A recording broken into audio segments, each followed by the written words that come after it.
Good morning बच्चों। आज जो है हम लोग का फर्स्ट डे है। फर्स्ट डे जो है और यूनिट जो है पहला, chapter name some basic concept of chemistry. आज से जो है हम लोग पाँच क्वेश्चन जो है डिस्कस करेंगे बच्चों। और एक सबसे बड़ी बात जो है, आपको चैनल खरीदने वगैरह की कोई टेंशन नहीं है बच्चों। ये नहीं कि आप सोच लेंगे कि आप चैनल मेरा खरीदें, नहीं। जब क्लासेज वगैरह स्टार्ट होंगे तो फिर हम जहाँ से पढ़ा रहे हैं फिर वहाँ से हम लोग शुरू कर देंगे। तो इसलिए कन्फ्यूजन लेने देने की ज़रूरत नहीं है बच्चों, मेहनत करने की ज़रूरत है।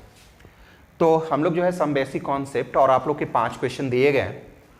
पहला क्वेश्चन था केमिस्ट्री, जो आप लोगों के मोबाइल के व्हाट्सएप पे हम भेजे हुए थे।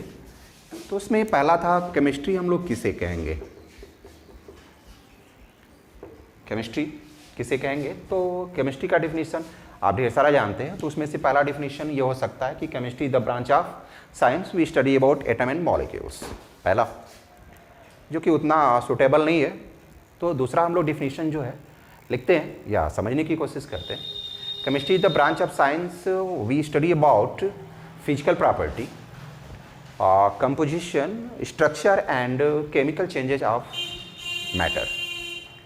हम लोग केमिस्ट्री का डिफिनीशन जो है सुटेबल ऐसा लिख सकते हैं कि chemistry is the branch of science we study about physical property, composition मतलब हम लोग उसमें कितना कितना कौन परसेंट है, स्ट्रक्चर उसका स्ट्रक्चर कैसा है, किस टाइप से बना हुआ है, और उसमें क्या क्या चेंजिंग हो रही है, केमिकल चेंजेज की बात करेंगे हम लोग।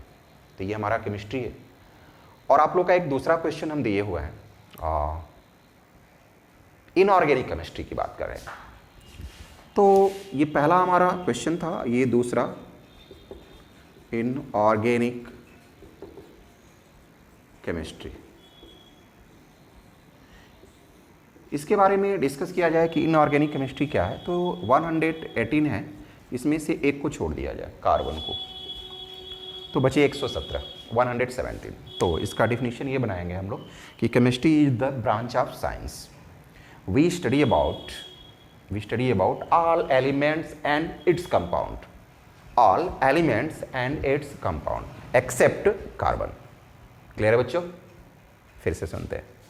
Chemistry is the branch of science we study about all elements and its compound except carbon।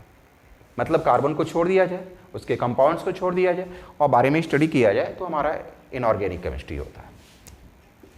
तीसरा था हमारा ऑर्गेनिक केमिस्ट्री।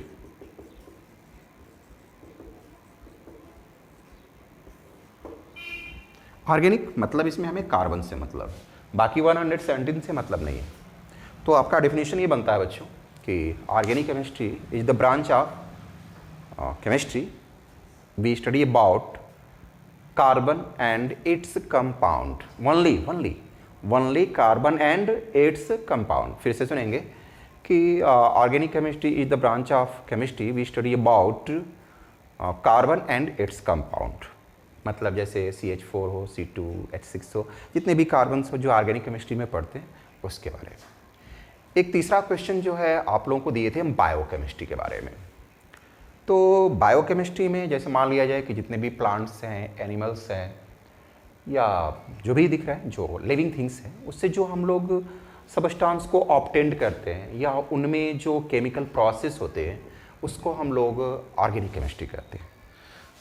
तो ऑर्गेनिक केमिस्ट्री करें, बायोकेमिस्ट्री कहते हैं। तो इसका डिफाइन किया जाए कि biochemistry is the branch of chemistry we study about chemical processing या chemical reaction in any living things and any substances whose obtained from living things और plants is known as biochemistry. मतलब उनके अंदर जो भी हमारे केमिकल प्रोसेसिंग होती है उसको हम लोग जो है बायोकेमिस्ट्री के अकॉर्डिंग जो है आते हैं। एक हमारा जो है फिजिकल केमिस्ट्री था, जैसे हम फिजिक्स में जो है लॉ और प्रिंसिपल के बारे में पढ़ते हैं। जैसे मान लीजिए कि हम कोई चीज़ जो है मैन्युफैक्चर कर रहे हैं तो उसमें कौन सा लॉ यूज कर रहे हैं, कौन सा केमिकल प्रोसेस है, कितने अमाउंट में है, तो इस प्रोसेस को यूज करना पड़ता है। तो physical chemistry is the branch of chemistry we study about principle and law in the reaction. मतलब उस रिएक्शन में कौन कौन सा प्रिंसिपल है, क्या क्या है, उसके बारे में डिस्कस करना हमारा बायोकेमिस्ट्री नहीं फिजिकल केमिस्ट्री होता है। तो बायोकेमिस्ट्री हो गया, फिजिकल केमिस्ट्री हो गया, और एक केमिस्ट्री जो है हम आप लोगों को दिए थे, अब तो दिमाग में है नहीं, 5 क्वेश्चन थे, 4 या 5 हो ही गए आप लोग के। तो ये 5 क्वेश्चन जो है आप लोग लर्न करेंगे, और शाम को जो टेस्ट है उसमें आप लोग बिल्कुल उसे टेस्ट दीजिए, ताकि पर डे 5-5 क्वेश्चन जो है आपका तैयार होते रहे। फिर अगले दिन मिलते हैं। गुड डे बच्चों।